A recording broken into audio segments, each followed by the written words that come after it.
welcome back to a brand new video on the channel, guys. So what I have for you guys today is of course going to be another episode of the Championship Roundup. So in this video here today, guys, we're going to be rounding up all this weekend's action that did take place in the Championship, and as always, guys, we do have a lot to go ahead and discuss in today's video. It was a pretty good weekend for Championship action, actually. We had quite a few goals being scored this weekend and a couple of interesting matches and talking points to go over as well. So if you do go on to enjoy the video, make sure you guys do go ahead and hit that like button, and as well as that, make sure you do subscribe for some regular Championship content. So as always, guys, I'm very interested to hear, what did you make of your team's performance this weekend? Make sure you do leave a comment in the comments down below, and we can get a bit of discussion going on. Also as well, we do have a game going on tonight as well. That is of course the game taking place between Cardiff and Reading, so you guys can leave your score predictions in there for that one as well. And speaking of your score predictions, guys, I will include your comments on screen now, so if any of you guys did successfully manage to get any of your score predictions correct this weekend, I will include your comment on screen now. And fair play to everyone who got a score prediction correct this weekend, because it was a pretty hard one to predict in my opinion. None of mine were right, but there's still hope with my Cardiff prediction being right. But in terms of the scores, it was a hard one to predict this weekend. So guys, without further ado, let's get into some of the action. So our first game to go ahead and discuss was the game taking place on Friday night between Sheffield United and Bristol City, and this was a game which did not disappoint. It was actually a really good one to go ahead and watch, and I've got no idea how Sheffield United didn't take the lead in the first half of this one. They were absolutely cruising in on Bristol City, pushing players forward. They were hitting the crossbar, they were hitting the post. Frank Fielding, the Bristol City goalkeeper, made an unbelievable save in the first half to tip the ball onto the crossbar. His reactions were something else, but Bristol City just seem to be that side at the moment which they just have that never say die attitude, and it was actually Jamie Patterson who managed to score a fantastic goal, which was pretty much against the run of play, I think it has to be said. But Bristol City then of course managed to take that lead into half time. Sheffield United did show a reaction in the second half with Leon Clark getting another goal in his season. It was a fantastic driven shot into the back of the net, but after that Sheffield United weren't helped by John Fleck going ahead and picking up a red card for a two-footed challenge, and after that the dynamic of the game seemed to swing a little bit. Both teams did have chances after that, but in the end it was Aidan Flint who managed to rocket home his shot in the 90th minute to give Bristol City all 3 points. So in the end, I did think Sheffield United were a little bit harshly done by, as I thought they played very well, but fair play to Bristol City. They are now really knocking on the door for top 2 at the moment. And now we do move on into the Saturday game, so the first of which being Aston Villa, who came up against Millwall, and in the end this one did finish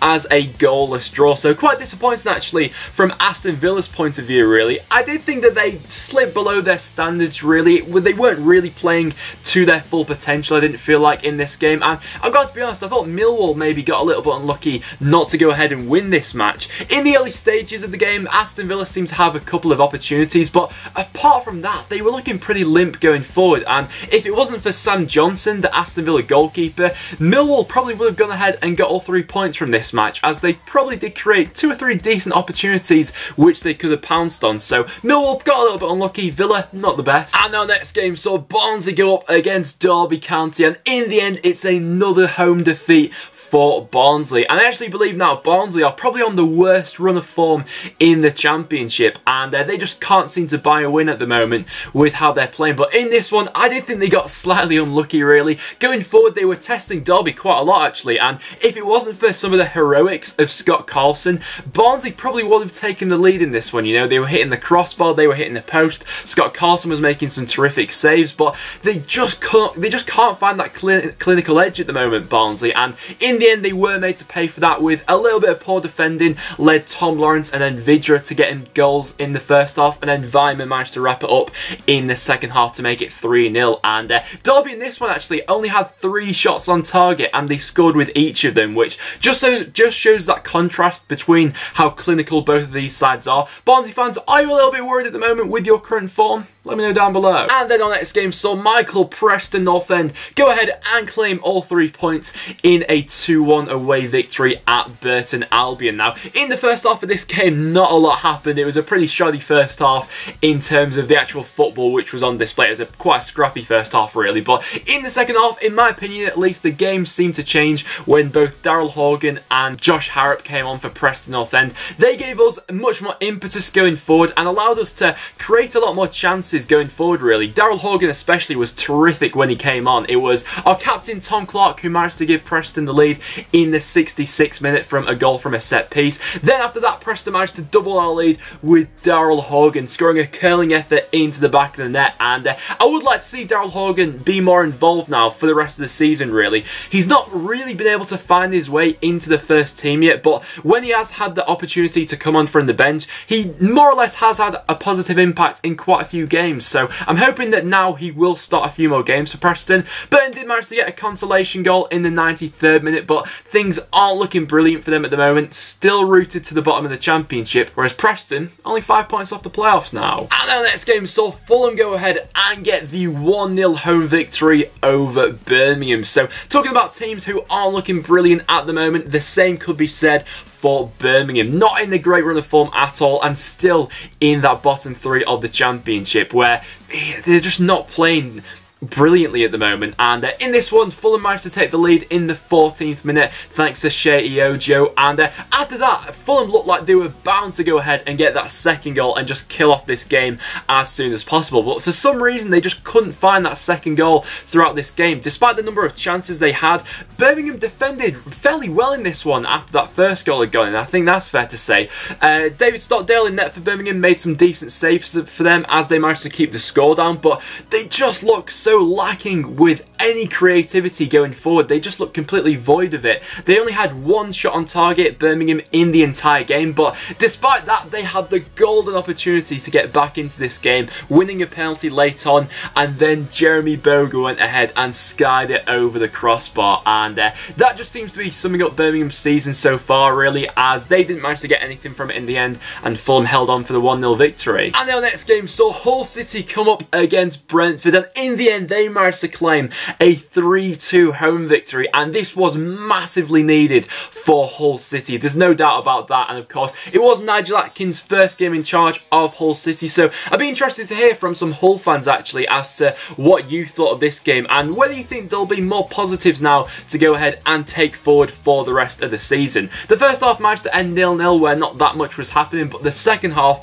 this game really burst into life. It was a David Myler own goal, which managed to give Brentford the lead, but then Hull, what a response they showed. Two fantastic goals from both Grosicki and a magical free kick from Larson managed to get Hull back in front, and then Jackson Irvine managed to go ahead and make it 3-1, where in the second half I thought Brentford would have been very disappointed. They seemed to sort of collapse a little bit, really, in the second half when they were conceding these goals, which is something they need to work on a little bit, Brentford, I feel like. But they managed to get a goal back in the 87th minute, but really that was never going to be enough. But Hull City managing to climb slightly further away from the relegation zone can only be a positive. And our next game saw Middlesbrough go ahead and claim all 3 points with a pretty comfortable 2-0 home victory over Ipswich. Now, I did say in my prediction video to this one, I thought that Ipswich would cause loads of problems for this Middlesbrough side if they went ahead and faced this game in the right manner and really took the game to Middlesbrough. I didn't really see that from this Ipswich side. I thought that Middlesbrough, for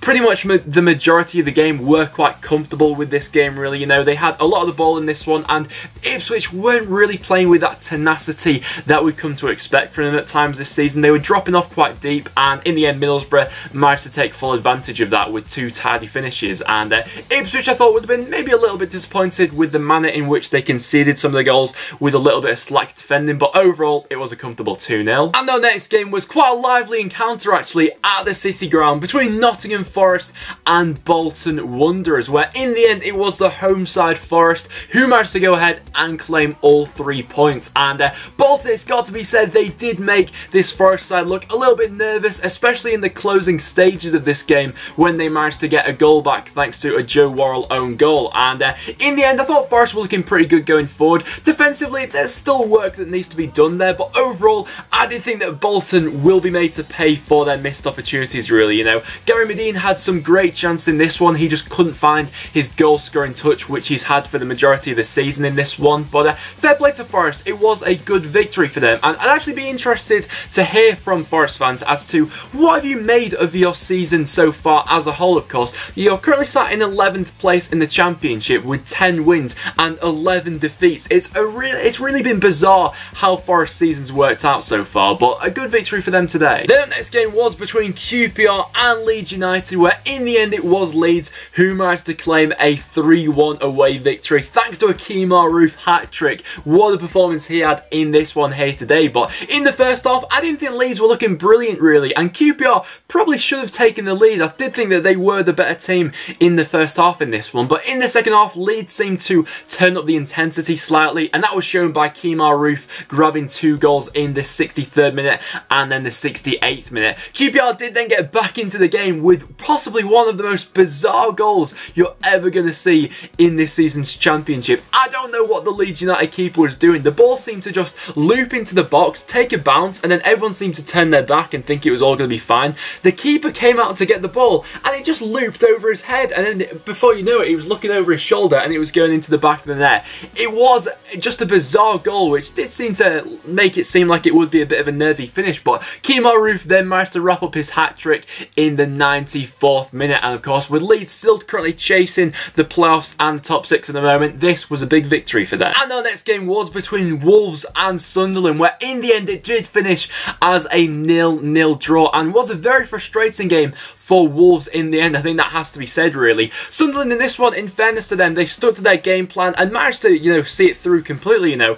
Quite a few teams have employed a similar game plan against Wolves this season when they've camped inside their own half for the majority of it and looked to grind out a point, but a lot of teams have failed to do so. But in the end, it just seemed to be an off day for Wolves going forward, and credit has to be given to Sunderland for their defensive duties in this one, you know. Wolves, I think, had a lot of shots, but not really many clear-cut chances to go ahead and really test the Sunderland keeper, of course. Sunderland weren't helped by Lee Cattermole picking up a red card in the second half for 2 stupid challenges, really, which led to him getting that. But Sunderland, in fairness to them, they managed to grind out the point. And one thing I will say about Wolves is they'll probably come across this type of performance quite a few times this season, you know, with teams, with how good Wolves have been going forward this season, that I think they maybe need a little bit of a plan B maybe to go ahead and combat these sides which really do sit deep like Sunderland. So maybe that's something to look into in January maybe, but overall a good point for Sunderland. And then our last game to go ahead and talk over was the evening kickoff on Saturday between Norwich and Sheffield Wednesday, where in the end it was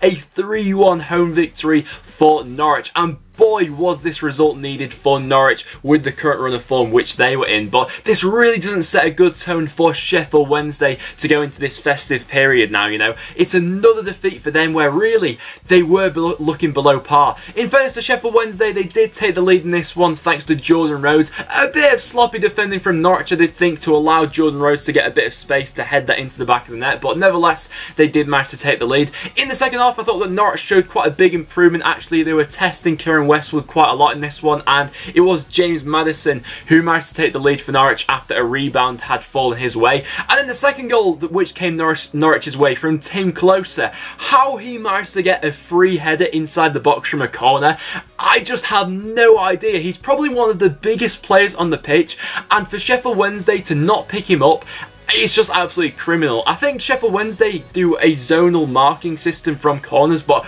that was just absolutely exposed by Norwich there. And then, of course, they managed to wrap it up with Nelson Oliveira scoring a penalty late on. So a massive 3 points for Norwich in that one. But Sheffield Wednesday, it's looking a bit worrying for them now. So there you guys have it. That will wrap it up for this episode of the Championship Roundup. So in terms of my result of the weekend, there are quite a few contenders to this one, so I'll be interested to hear what you guys will be voting for on this one. But for me personally, I'm going to give it to Hull City for getting that 3-2 victory over Brentford. In the grand scheme of things, that could be massive for their season with their new manager getting off to a good start. And then as for my goal of the weekend, there are a lot of contenders for that one. But for me personally, I'm going to go ahead and give it to Jamie Patterson. It was a fantastic strike from him and turned out to be a big goal for Bristol City. So that's going to be my goal of the weekend. And as well as that, guys, we also, of course, have some Championship action going on tonight as well. well. That's the game going on between Reading and Cardiff. So what do you guys think will happen in that one? Leave a comment in the comments down below. Apart from that, guys, that will now wrap it up for this video. So like I said at the start of the video, guys, make sure you leave a comment as to what did you make of your team's performance and everything else like that. But apart from that, guys, thank you so much for watching. Make sure you leave a like if you did go on to enjoy the video, and make sure you do subscribe for regular Championship content. But apart from that, guys, thank you so much for watching, and I'll see you all in the next one.